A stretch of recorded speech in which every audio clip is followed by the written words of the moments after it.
بسم اللہ الرحمن الرحیم۔ السلام علیکم۔ آج میں بات کرنا چاہتا ہوں جو پرائیویٹ ادارے ہیں، نجی ادارے جو ہیں، ان میں جو بھی کام کرنے والے ہیں ان کا استحصال کیسے ہوتا ہے۔ بہت زیادہ تکلیف کی بات ہے اور میں بہت زیادہ آج افسردہ بھی ہوں اس وجہ سے۔ میں ابھی کسی مریض کی عیادت کر کے آ رہا ہوں ہسپتال سے،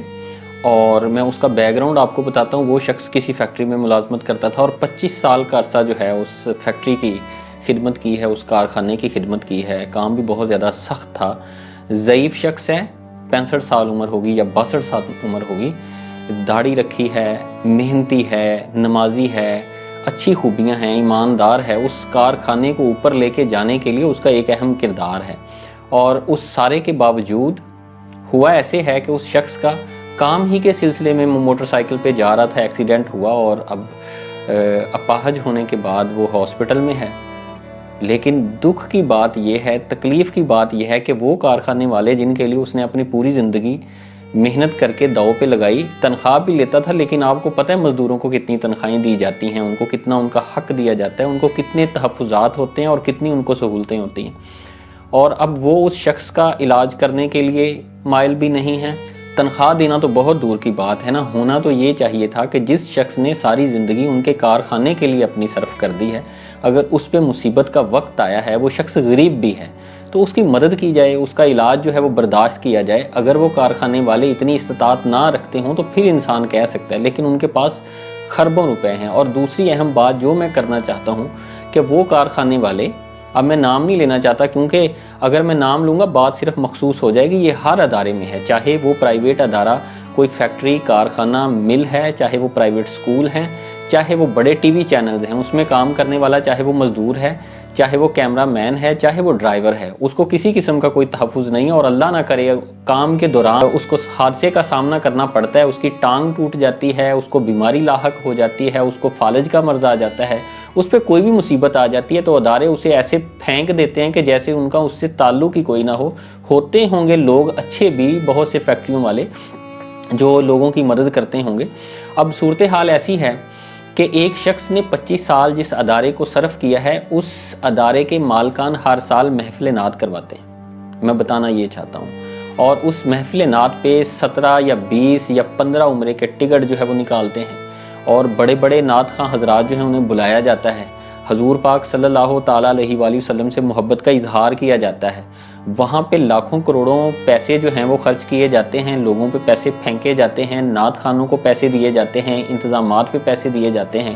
اور جو عمرہ کرنے والے لوگ ہیں جن کو وہ خوش نصیب کہتے ہیں ان کو پیسے دیے جاتے ہیں۔ لیکن افسوس کی بات یہ ہے کہ جو ان کے اپنے کاریگر ہیں، جو ان کے اپنے مزدور ہیں، ان کے لیے ان کے پاس پیسہ نہیں ہے۔ تو پھر کیا وہ جو محفلوں پہ پیسہ لگایا جاتا ہے وہ محبت میں لگایا جاتا ہے یا دکھاوے کے لیے لگایا جاتا ہے؟ اللہ کے نبی صلی اللہ تعالیٰ علیہ وآلہ وسلم نے ساری زندگی غریبوں اور جو مظلوم لوگ تھے ان کے لیے سہولتیں پیدا کرنے کے لیے، ان کے لیے آسانیاں پیدا کرنے کے لیے جو ہے وہ اپنی زندگی صرف کی ہے۔ اور ایسے لوگ جن کے پاس اتنا پیسہ بھی ہے، جو بڑی بڑی محفلیں کر سکتے ہیں، وہ بڑے بڑے فنکشنز کر سکتے ہیں، لیکن ایک مزدور جس کی 15,000 یا 20,000 تنخواہ ہے، جس نے ساری زندگی بھی ان کے لیے اپنی صرف کر دی ہے، اس کے لیے ان کے پاس پیسے نہیں ہیں۔ یہ بہت زیادہ تکلیف کی بات ہے،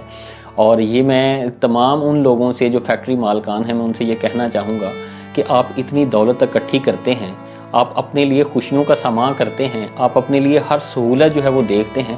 یہ سارے پیسے جو آپ کے پاس ہیں، جو اتنی بڑی کاریں آپ کے پاس ہیں، اتنے بڑے بنگلے جو آپ کے پاس ہیں، ان مزدوروں کی وجہ سے ہیں۔ اگر یہ ٹی وی چینلز والے، ان کے بڑے بڑے چینل چل رہے ہیں، تو یہ جو چھوٹے لوگ ہیں، جو کیمرہ مین ہیں، جو رپورٹر ہیں، یہ ان کی وجہ سے چل رہے ہیں۔ اگر پرائیویٹ سکول جو ہیں وہ بہت زیادہ پیسے کما رہے ہیں، یہ چھوٹے چھوٹے جو اساتذہ ہیں، جو تھوڑی تھوڑی تنخواہ لینے والے ہیں، یہ ان کی وجہ سے ان کے ادارے چلتے ہیں۔ تو خدارہ مزدوروں کا جو حق ہے اس کا بہت زیادہ خیال کیجئے، کل قیامت کے دن آپ کے لیے بہت زیادہ مشکل ہو سکتی ہے اگر ہم آج نہیں سوچیں گے، کیونکہ میں ابھی اس صورتحال کو دیکھ کے آیا ہوں، میرے لیے بہت تکلیف دہ صورتحال ہے کہ اس کے خاندان والے جو ہیں وہ کتنی وہ کرب میں مبتلا ہیں، کتنی وہ پریشانی میں مبتلا ہیں۔ اور مجھے یہ بھی بتایا گیا کہ جو باقی ملازمین تھے انہوں نے ایک احتجاج ہی کی صورت جو ہے وہ مالکان سے بات بھی کی ہے کہ یہ اتنا اچھا شخص ہے، اس کے لیے اگر ہم نہیں کریں گے تو کون کرے گا۔ لیکن بڑے افسوس کی بات ہے کہ ان لوگوں کے خون میں پتہ نہیں کیوں رحم شامل نہیں ہے۔ اللہ تعالی ہمیں جو اپنے ماتحت لوگ ہیں ان کے لیے آسانی پیدا کرنے کی توفیق عطا فرمائے، دوسرے لوگوں کے لیے آسانی پیدا کریں۔ اللہ تعالیٰ آپ کے لیے کل قیامت کے دن آسانی بھی پیدا کرے گا اور اس دنیا میں بھی آسانی پیدا کرے گا۔